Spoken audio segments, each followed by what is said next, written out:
Welcome to the College Football Bros. I'm Michael Newman. I'm Ryan Newman. And I'm Trey Newman.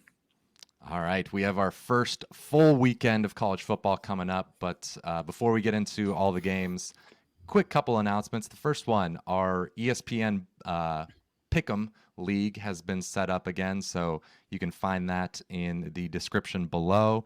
You can also find in the description a link to our Patreon, patreon.com/collegefootballbros. We would really appreciate all of your support. That's the best way to keep the podcast going and help support us. It gets you, well, this year there's something new that it gets you. So, of course, you may be watching this full podcast episode on YouTube right now, but starting in week 2, that's going to be a benefit just for the patrons. So we'll have those full video episodes on Patreon. We've got a couple other benefits, Ryan.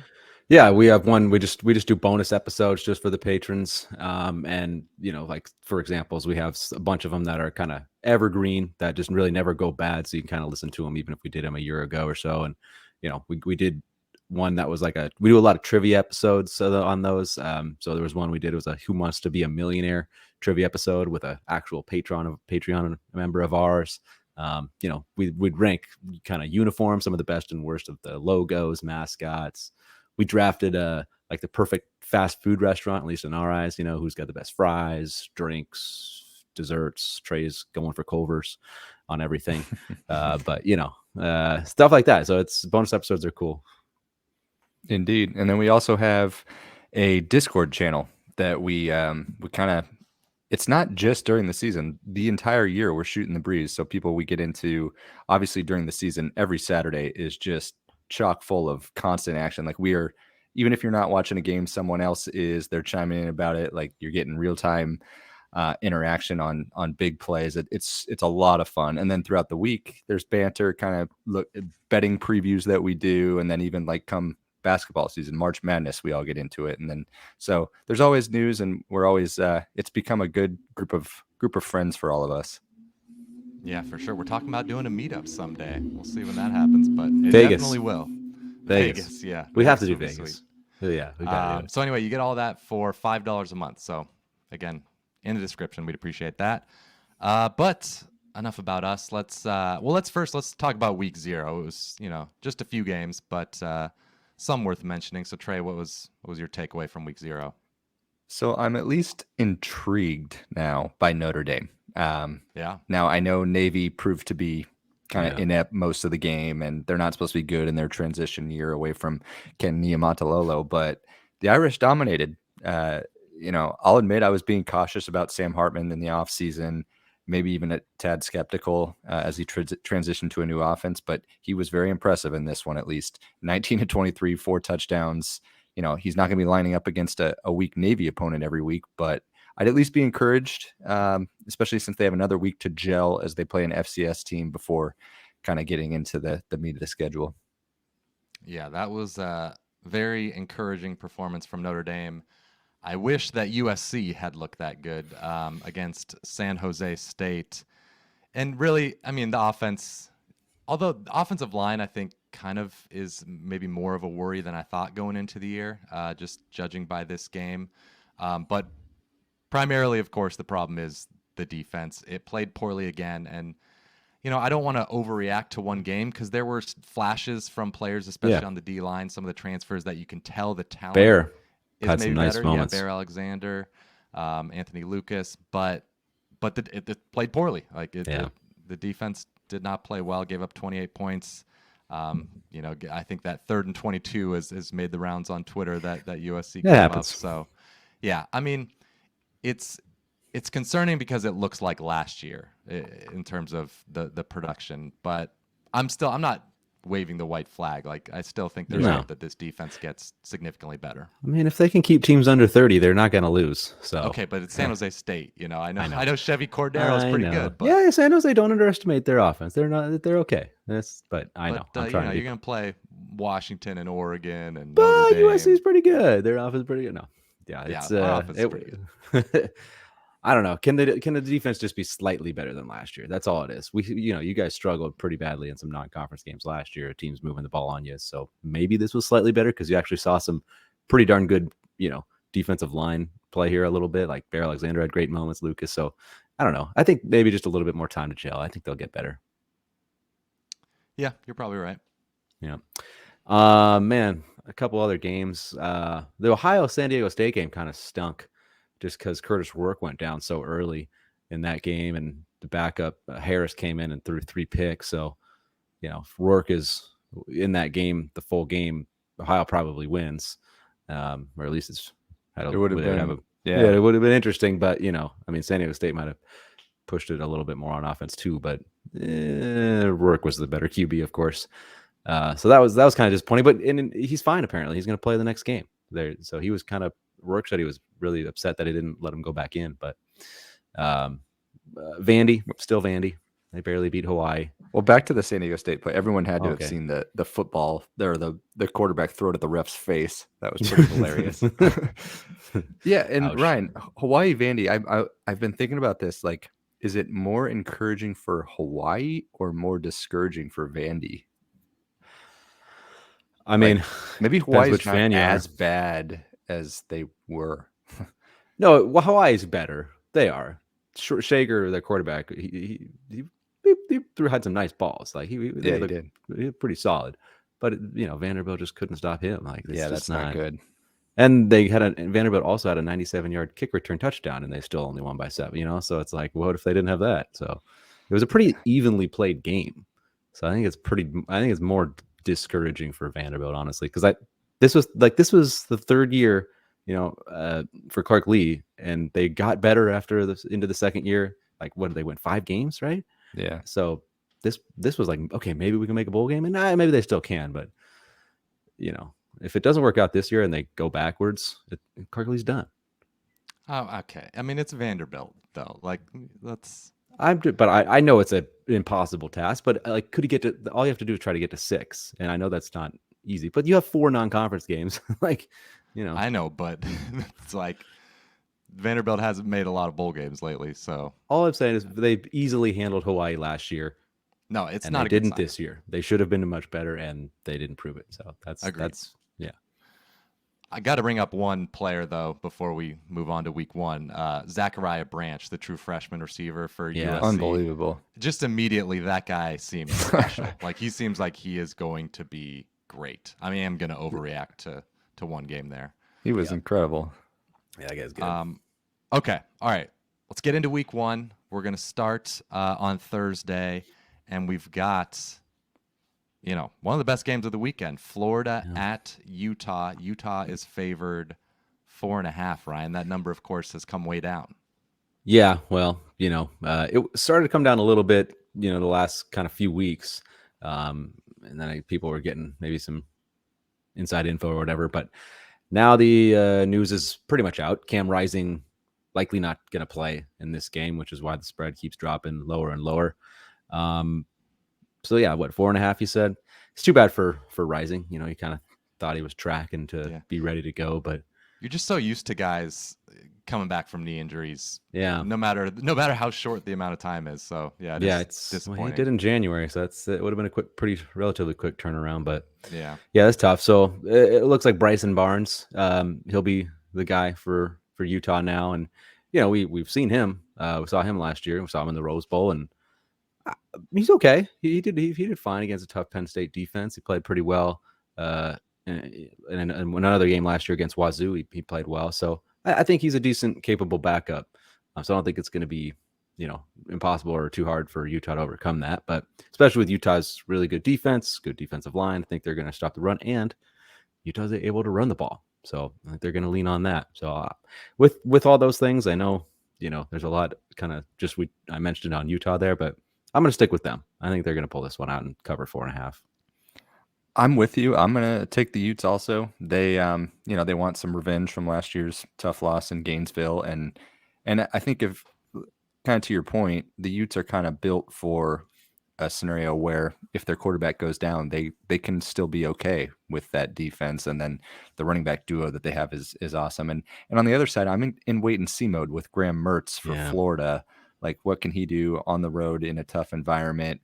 And Napier, as he turned the corner around in year 2. The one tidbit that is crazy, though, is this is Florida's first true non-conference road game outside of Florida since 1991. They played Syracuse. Like that is insane. unbelievable. It That's is just absolutely insane. So That is dumb. that is wild. Yeah, well, How do you go 30 years? Though? That's just nuts. crazy.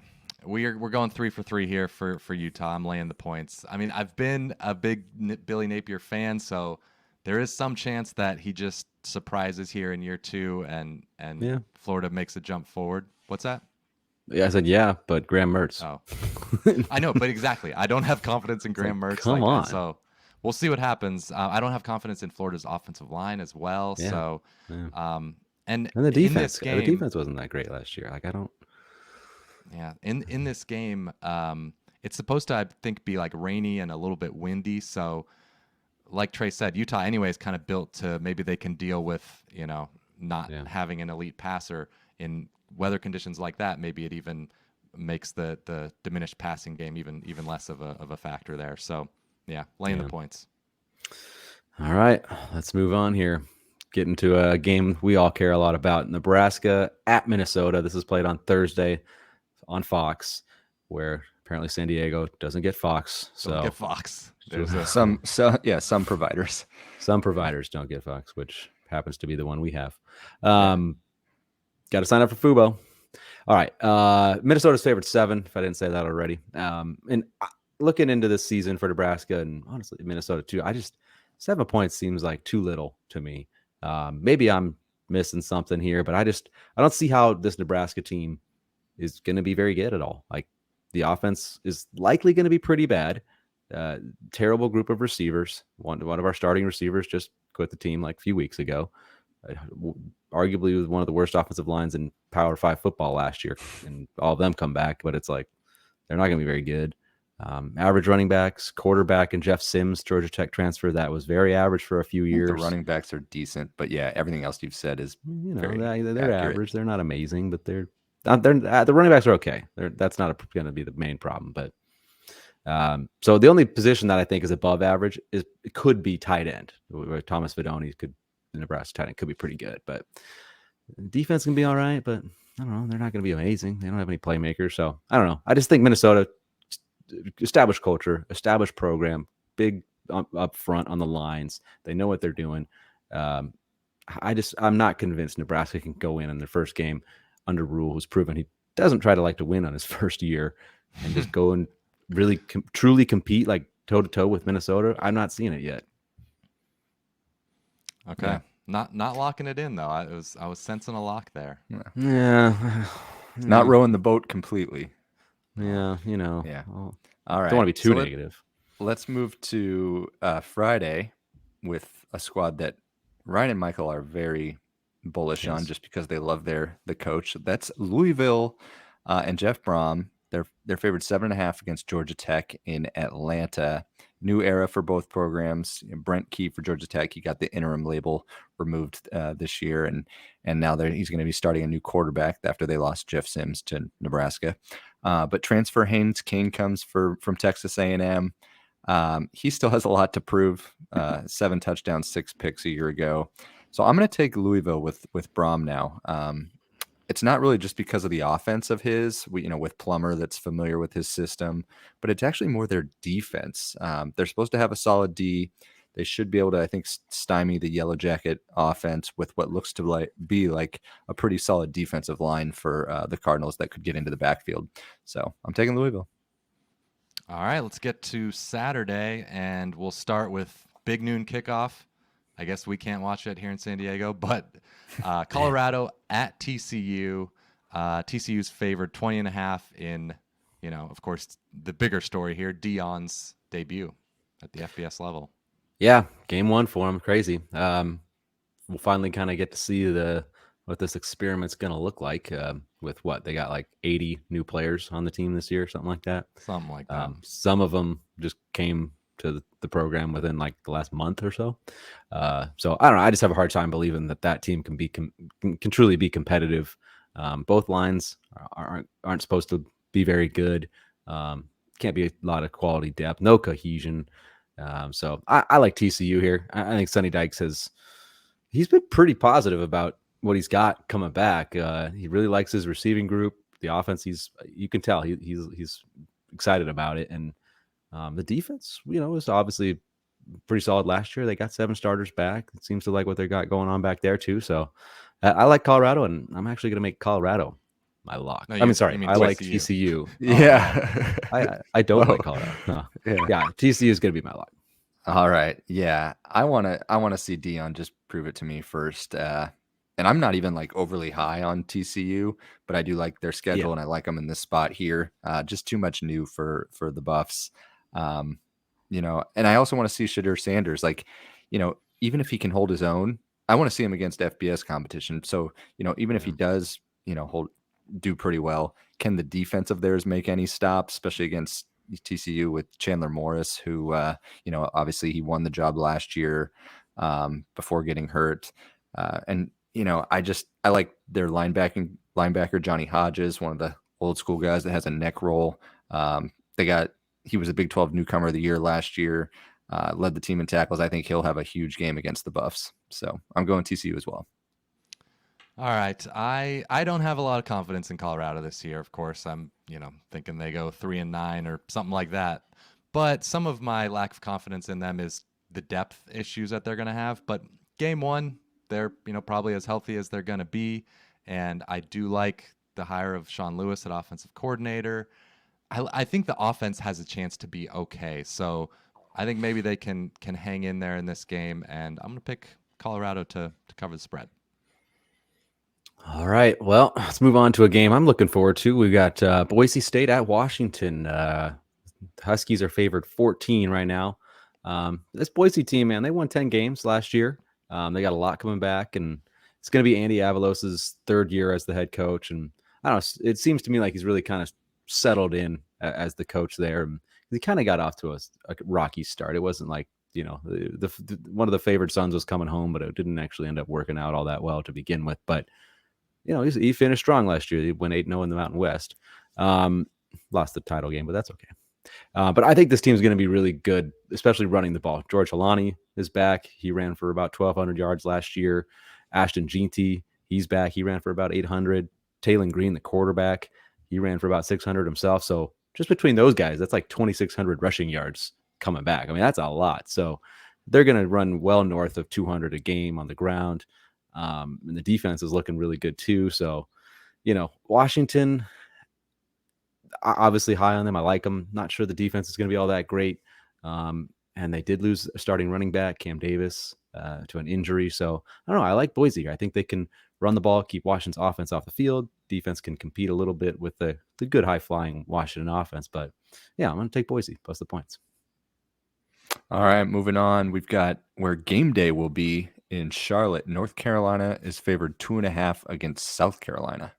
Yeah, and that made us 1 for 1 on our game day prediction. Thank you very much. Ryan took this game. I was like, you sure they're not going to go see Dion? But you were right, Ryan. Yeah. Good start. Yep. So I am on the record with South Carolina being my disappointing team in the SEC this year. Still not sure, which Spencer Rattler to expect. And I don't love the hire at offensive coordinator for South Carolina. Now, this North Carolina defense is a pretty favorable one to go up against. So if he doesn't have success here, then that's, there's big problems there. I'm sure he'll get some against Carolina. But I also have concerns with South Carolina's defense, in particular the front 7. I'm not sure they did enough to address that. So I think Carolina could put up a ton of points. Give me Drake May and North Carolina as my lock. Yeah, I'm with you. I kind of see this as, both teams' defense struggle. The defense are probably on par-ish in my eyes. So it comes down to whose offense is a little better. And Drake May is just a better quarterback than Spencer Rattler to me. That's really all it is.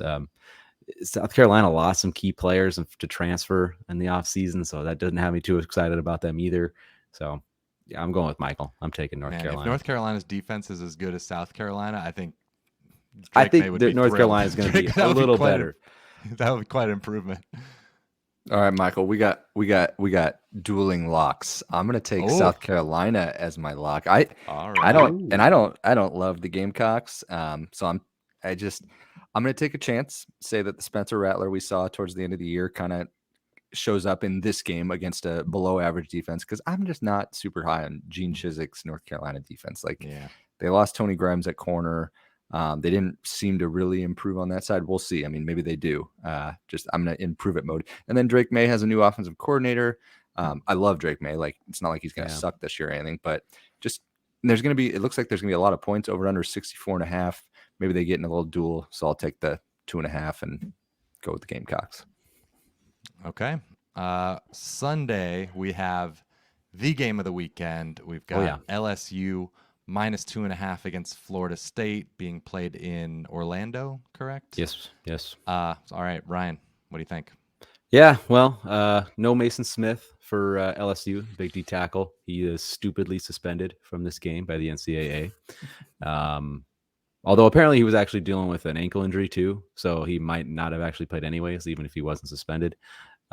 Also, they have a running back that was suspended, but not that big of a deal. John Emery, he's not even maybe not even a top 2 running back. But anyways, this game's been looking forward to it for a long time. And I've been high on LSU this offseason. I just, the team that won the SEC West last year has a ton of returning talent coming back, including the quarterback, Jaden Daniels.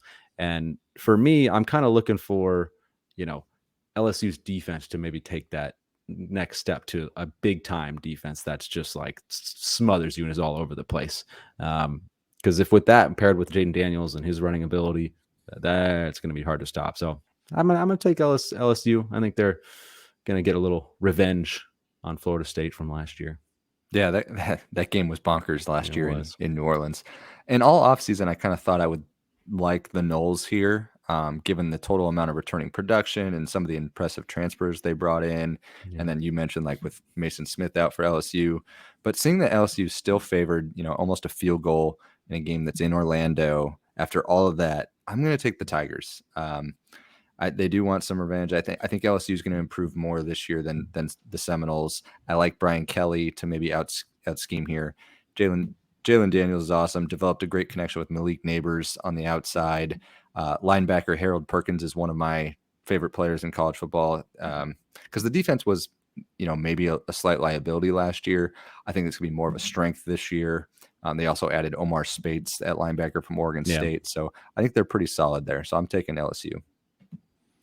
All right, this is a very tough game to pick. This is one of those games where if anyone's getting points, that's probably the team I'm going to take. So that's what I'm doing. I'm just going to take, because I like both of these teams. I think they're both really good. I do too. I'll just take 2.5 with Florida State. Maybe we get a crazy game like last year where it just comes down to the final play, and 1 point. I'll be happy to have those points. And I like the matchup of Florida State's new receiving core up against LSU's secondary, because with Florida State you got Johnny Wilson, of course, 6'7" beast. You got Keon Coleman. Keon Coleman, transfer from Michigan State. You got the tight end transfer, Jaheim Bell from South Carolina. I think he could be maybe utilized better in this offense. And LSU secondary, especially at corner, like there's so much turnover there. They were kind of hoping with the Denver Harris transfer that he would be the guy for them. That doesn't seem to be, at least so far, working out at all. And then you've got they're going to be playing a true freshman probably there, a decent amount of snaps. It looks like couple transfers will be the starters. So it's a lot of new there and a lot of we'll see. So up against this receiving core, that could be a question mark. Yeah. Front seven looks pretty good. I like the Noles. They're good too. Yeah, but no Mason Smith. So yeah, it's true. He missed some time last year. Yeah, true. All right. Yeah. So that was Sunday night. On Monday night, Labor Day, we've got Clemson is favored 13 at Duke.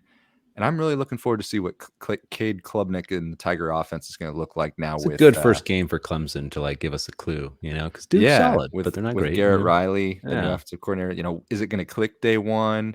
We'll see. The Tigers, they need to have a receiver breakout, because that was kind of the big unknown at this point. The defense should be really strong again.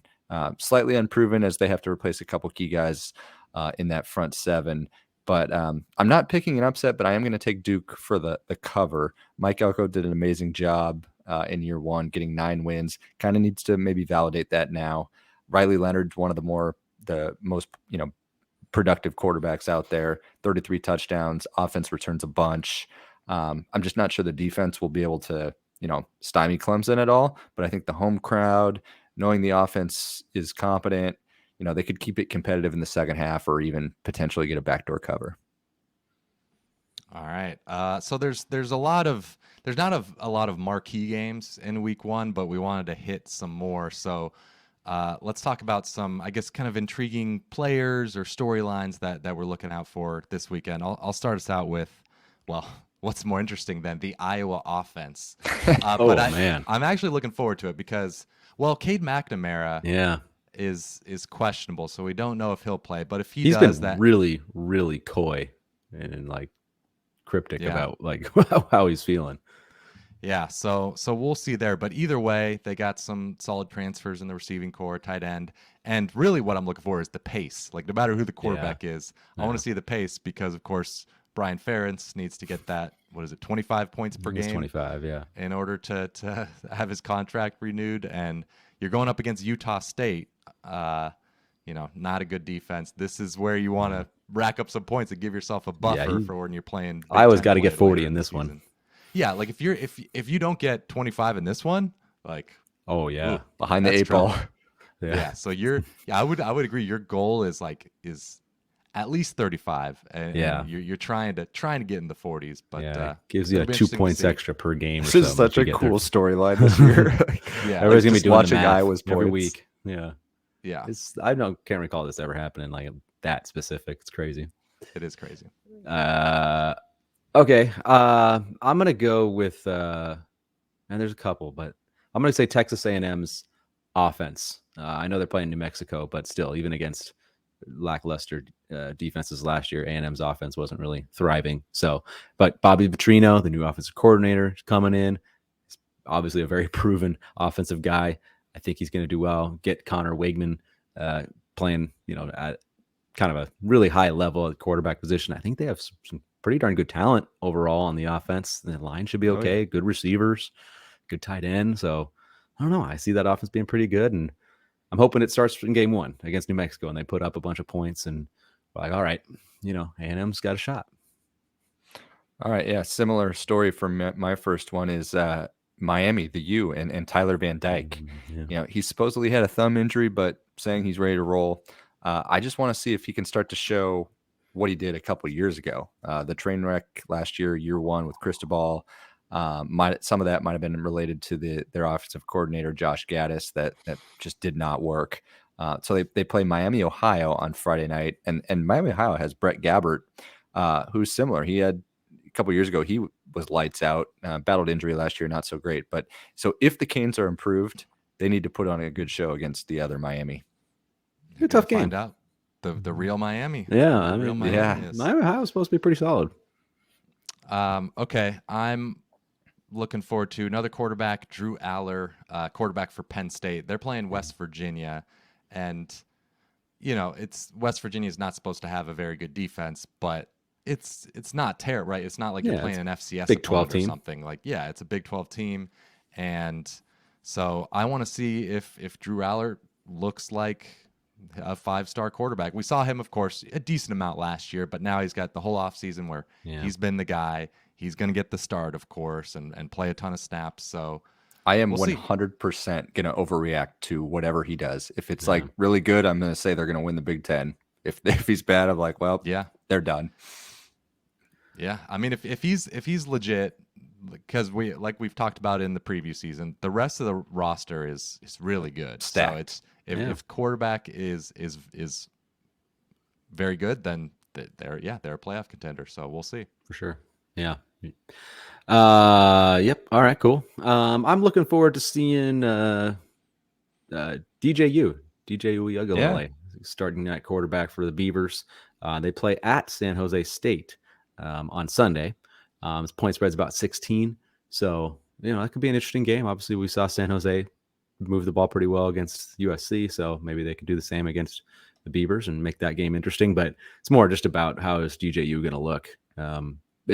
Was his struggles at Clemson him, or was it the coaching and players around him? So with the Beavers, Jonathan Smith, the head coach, they should have a really good running game and play complementary football. So maybe DJU will look better.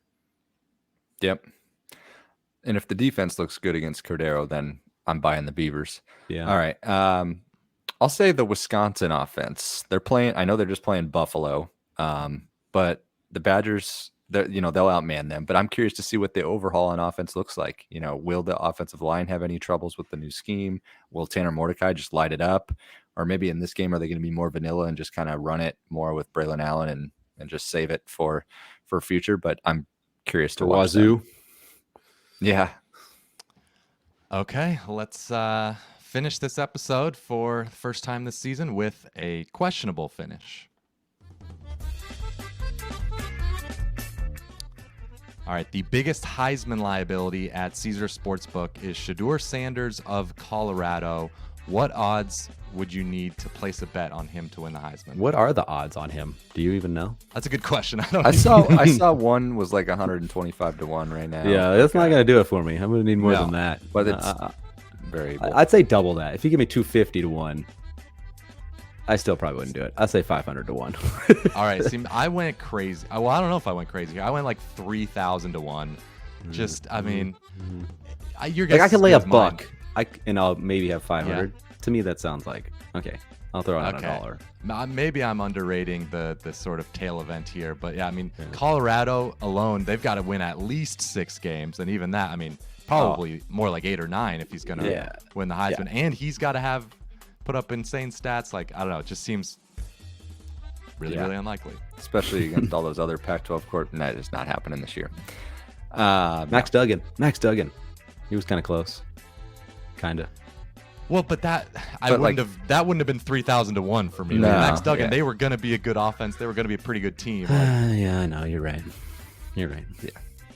Trey, you can give a number. We need a number. Yeah. I mean, 1,000 was what jumped into my head, but probably. All right, 1,001. All right, whatever. We'll go with Trey's. Trey's answer's in the middle. There you go. Last chance to make some season picks here. Give one very bold prediction for the season. Okay, this is all about one team. Texas is back. They're going to beat Alabama. Mm-hmm. They're going to win the Big 12. Quinn Ewers is going to be in New York. Not saying he'll win the Heisman, but he'll be in New York. Okay. All right. Cool. All right. I'm going to go back to Louisville. I didn't make this prediction in our ACC episode because I wasn't asked to make a bold prediction, but I'll say that Louisville, if LSU were to win the ACC, now that would be I'll say Louisville wins the ACC. I think, Jeff Brom's inheriting a decent team. So he's going to, like, the defense, like you said, the defense was solid last year. I think they can be that again. He can improve the offense with his coaching. And then the biggest thing is that their schedule sets up extremely well in conference play, avoiding, I think, Florida State, Clemson, and North Carolina. So maybe they got a chance to get there. I'm with you. If you get there, that's half the battle, man. Gives you a shot. I'm gonna go with Illinois. I'm picking them to win the West in the Big Ten. Okay. Keep underestimating them to your own avail. And I'm gonna say Brett Bielema wins Big Ten Coach of the Year. That would make sense. I like it. Yeah. Last question. We got to pick an upset special. You got to pick a 7+ point underdog to win outright. I'm going to take Toledo to win outright as a 9.5 point dog against your Illinois Fighting Illini, Ryan. Oh, boy, that would Toledo, be a rough start for me. Yeah, it wouldn't be. But hey, last year Illinois lost to. Or did they lose? They lost. They almost did. They lost to. What did they do week 1? I feel like they lost to a bad team or almost did. I feel like. Yeah, I know. You look that up right now. Yeah. But was it Indiana? They lost to Indiana maybe week 1. Maybe it might have been. All right, you're looking it up. Anyway, week 2. Week 2. All right, close enough. Yeah. What'd they do week 1? They beat Wyoming 38-6. Well, all right, that's Wyoming. Anyway, Toledo's the defending MAC champ, 22nd in the nation in returning production. DeQuan Finn at quarterback's a good dual threat, so maybe he could kind of, give some trouble to that really good Illinois defensive line. So yeah, And we still don't know if Luke Altmaier is any good at quarterback. He could be, but we'll see. And Finn almost won at Notre Dame a couple years ago.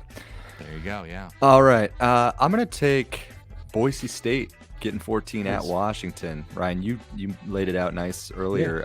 Taylon Green, he's got some lofty expectations, broke out last year.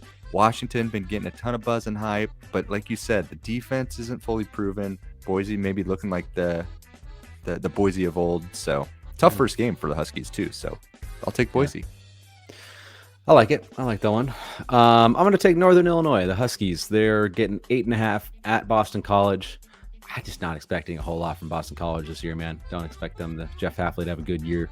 And Northern Illinois got arguably, I think, the oldest quarterback in college football, Rocky Lombardi. He's been around forever.